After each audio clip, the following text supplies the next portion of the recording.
Welcome back to The Real Story. Iraqi troops making progress now in the fight to defeat ISIS. Good news. Taking on the terrorists in the embattled Anbar province.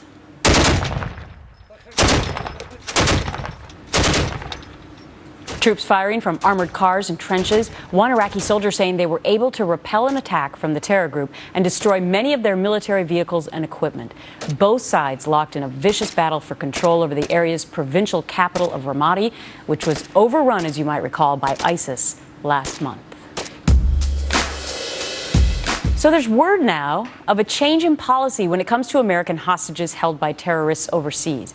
With the Wall Street Journal reporting, the White House will no longer bar hostages' families from negotiating with the captors or stop them from privately making ransom payments. Well, this comes after the relatives of one of the hostages executed by ISIS blasted how the administration handled their case. You also don't have anyone holding you back and helping you when you are detained and kidnapped. We were told Jim was the highest priority and things were being done when in fact that wasn't the case. If the government feels the only thing is a high-risk military mission, then I think our government needs to be honest with families. Joining me now, Bernard Whitman, former Bill Clinton pollster, CEO, Whitman Insight Strategies, and Larry O'Connor, host of Mornings on the Mall on WMAL in Washington, editor-at-large at IJReview.com. Great to have you guys. So apparently this new office is going to be known as the Hostage Recovery Fusion Cell. I guess it's sort of a single point of contact for families if they find themselves in this horrific situation of having a loved one held captive by terrorists. So Larry, how is this going to change things? Now we're going to allow families and private companies to pay, but the government's going to still stay out of it? Yeah, I think the government should stay out of it. I don't think the government should negotiate with terrorists. But I got to say, my heart goes out to these people. I mean, I stand for freedom and American citizens having the right to do whatever they need to get their loved ones back, even if that means paying a ransom. I don't think, as the Obama administration did, I don't think they should threaten James Foley's family with jail time, as we understand they did. That's a bad thing. So listen, if they have the means and they want to get their loved ones out, I don't know what I would do in their situation. Yeah. I might do the same. Or promise them false hope, like we heard his mother saying there, that the administration allegedly was saying that they were doing everything possible. They probably were, but it wasn't all aligning. Well, let me ask you this. Everything possible to get Bo Bergdahl out. Well, that's what I was just going to ask Bernard. Yeah. So I mean, haven't we already pretty much, negotiated and paid ransom in the sense that we gave away 5 of the highest Taliban commanders, Bernard?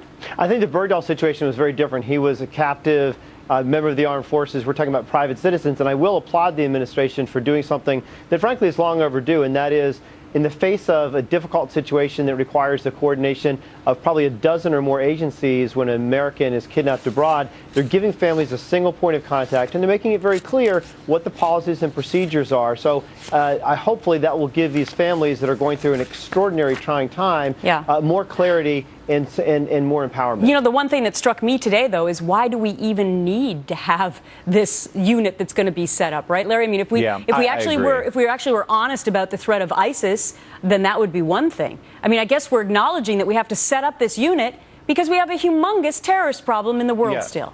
I would rather the government and the Pentagon and the State Department focus on stopping and killing the terrorists rather than creating a whole level of bureaucracy for families who are in this situation. I think Democrats in general, when they see a problem, they create a new agency in our federal government. All right. So this is what they do. I want to move on to the latest in the polls on the Republican side for presidential candidates, because guess who is now, making a name for himself?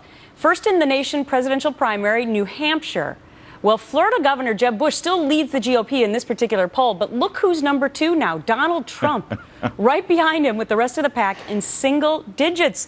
Bernard, there were high negatives for Trump before he officially announced, but I don't know, is he making a comeback? No, Gretchen, Donald Trump is not a serious candidate. He's using this as a shill for his brand. He has very limited appeal among a small group of vociferous supporters, and that's about it. And how can we tell that? Number one, his unfavorables are through the roof. Almost 50% view him unfavorably. Number two, when those same voters were asked to list all the candidates they'd want to appear on a debate platform, he wasn't even in the top 10. So his ability to grow his share of vote beyond the low single digits is extremely limited. Okay, so Larry, how is he number 2 then in New Hampshire? I don't know. He certainly figured out how to overcome his competition in this poll. Sorry. Honestly, Gretchen, I think that you said he's made a name for himself. The fact is he spent the last 20 years making a name for himself. Oftentimes these early polls are about name recognition. People understand and recognize his name. That's my feeling. However, I do want to say one thing, and the Republican candidate should take notice.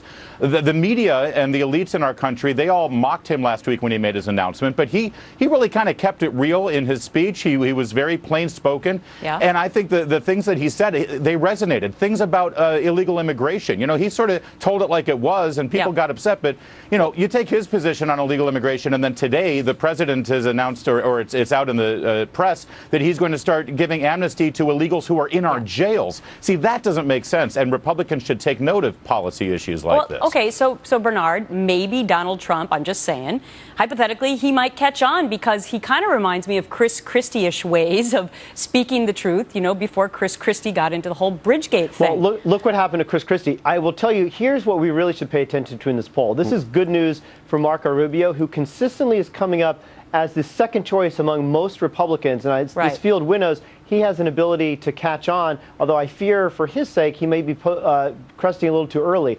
It's really bad news for Rand Paul, who came in with great fanfare when he announced. He's since fallen, and he's got to do extremely well in both Iowa and New Hampshire to prove that he has appeal beyond his sort of fringe Tea Party crowd. Yep, a lot of candidates on that side at least. Before I let you go, Larry, I heard that you're 39 again today. Happy birthday.